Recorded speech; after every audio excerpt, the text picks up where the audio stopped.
तो कैसे हैं आप लोग? पढ़ाई कैसी चल रही है? बढ़िया एकदम।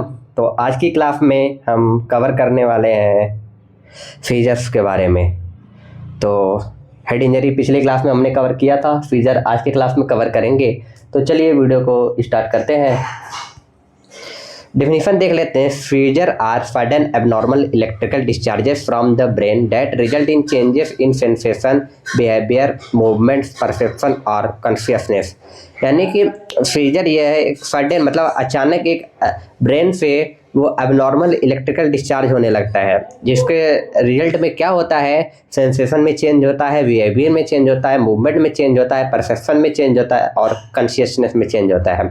एपिलेप्सी किसे कहते हैं? तो chronic disorder of recurrent seizure, यानी कि सीजर को जब बार बार आए तो उसको हम एपिलेप्सी बोलते हैं। इंसिडेंस देख लेते हैं। तो 2.3 मिलियन अमेरिकन को एपिलेप्सी है और 1,81,000 न्यू केसेस सीजर्स हर साल आते हैं, सीजर्स के न्यू केसेस आते हैं।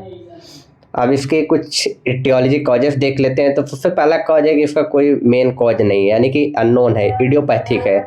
और दूसरा ये है कि न्यूरोनल सेल के स्टेबिलिटी को कोई डिस्टर्ब करता है किसी प्रोसेस को, तो वो एपिलेप्सी में हो जाता है। और इसको कैटेगरी वाइज मतलब है, इसकी इटियोलॉजी है। तो सबसे पहले न्यूबॉर्न और इन्फेंट में देखते हैं, जो कि 20 से ऊपर है, यानी कि before the age of 20 years, मतलब 20 साल के नीचे हैं। तो उनमें क्या इफेक्ट हो सकता है? बेसिकली इसमें न्यूबॉर्न और इन्फेंट ही आते हैं। तो congenital brain defects, birth injuries, metabolic problem जैसे कि anergia, hypoglycaemia, hypocalcaemia, perinatal seizures. After 20 years के बाद किस वजह से सीजर आ सकता है? तो इसके जो कॉजेस हैं, traumatic brain injury, brain tumour और इन्फेक्शन। और 65 ईयर से ओल्डर पीपल को क्या होता है? Cardiovascular, cerebrovascular accident, tumour, delirium, Alzheimer disease, infection, brain trauma, chronic alcoholism. Pathophysiology देख लेते हैं। तो due to aetiological factor, ulceration in integrity of the neuronal cell membrane, cell begins firing with increased frequency and amplitude. When the intensity of discharges reach the threshold, the neuronal firing is spread to adjacent neurons. Seizure, slowing of neuronal firing by inhibitory neurons in the cortex, anterior thalamus and basal ganglia. Development of inhibitory process or epileptogenic neurons are exhausted, then seizure stops. के types देख लेते हैं। तो focal scissor और generalised scissor है। Focal seizures के कुछ सब टाइप्स हैं। जैसे फोकल सीजर्स जो होता है वह ब्रेन के सिर्फ एक एरिया को अफेक्ट करता है और यह विदाउट और विथ लॉस ऑफ कॉन्शियसनेस हो सकता है। तो इसके कुछ सब टाइप्स हैं, जैसे focal seizure with impaired awareness. इसका मतलब है these seizures involve a change और लॉस ऑफ कॉन्शियसनेस और awareness, stare into the space and not respond normally to environment or perform repetitive movements such as hand rubbing, chewing, swallowing or walking in circles. Focal seizure without loss of consciousness में देखते हैं हम, these seizure में alter emotion और change the way thing look like, smell, feel, taste और sound but don't lose consciousness. यानी कि focal seizure without loss of consciousness में चेंज और इमोशंस में और मतलब देखने में, स्मेल करने में, फील में, टेस्ट में, सब में चेंज आता है, लेकिन लॉस ऑफ कॉन्शियसनेस नहीं होता है। अब आते हैं जनरलाइज्ड सीजर। जनरलाइज्ड सीजर भी ये ब्रेन के सारे एरियाज को कवर करता है और फोकल सीजर में सिर्फ एक एरिया को कवर करता है। इसको कुछ सब टाइप्स हैं, इंक्लूड्स हैं, जैसे absent seizures.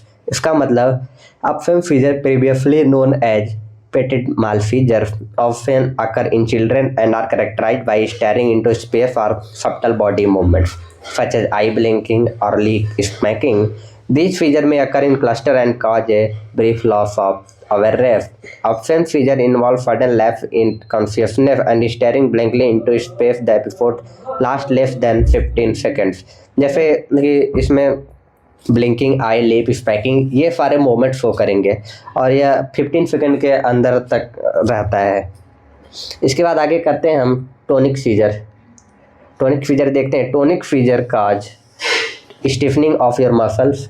These seizures usually affect muscles in your back, arms and legs and may cause fall to the ground. Atonic seizures, also known as drop seizures, cause a loss of muscle control which may cause sudden collapse or fall down.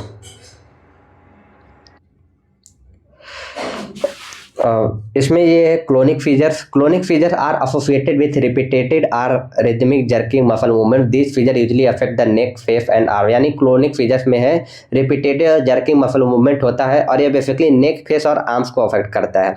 Myoclonic features usually appear as sudden brief jerks और twitches of arms and legs. ये arms और legs को जैसे jerking movements को करता है।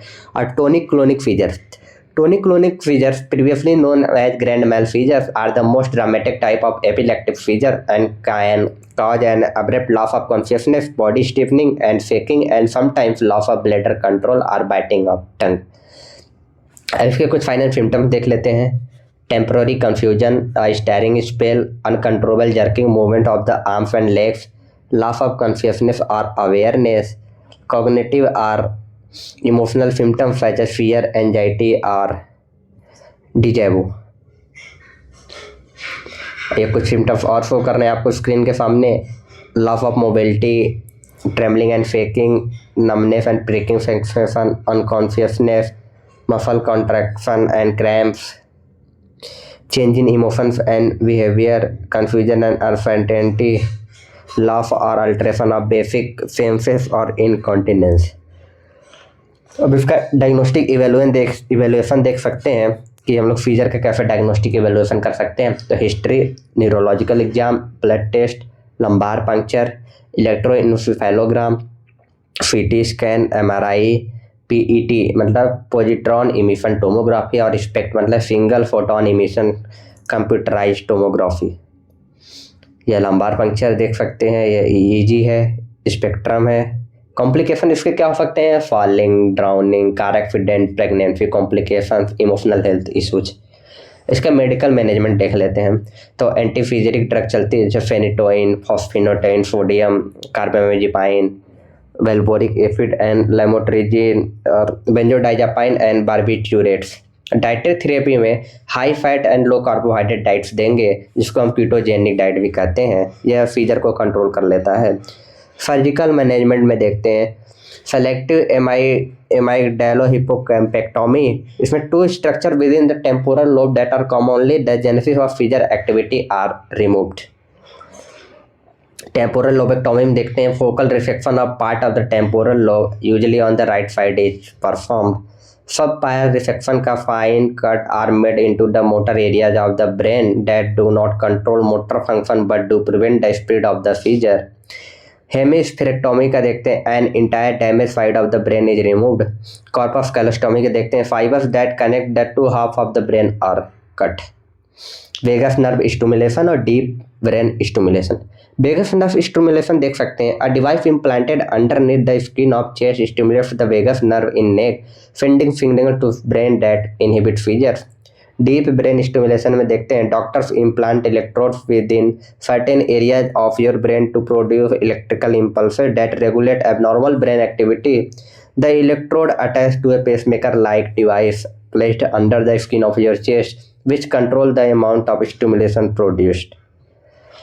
Vagus nerve stimulation, deep brain stimulation. और इसके बाद कुछ नर्सिंग मैनेजमेंट देखते हैं। सबसे पहले क्या नर्सिंग केयर प्लान भी बन सकता है नर्सिंग मैनेजमेंट। जैसे risk for injury, risk for impaired adjustment, ineffective health maintenance.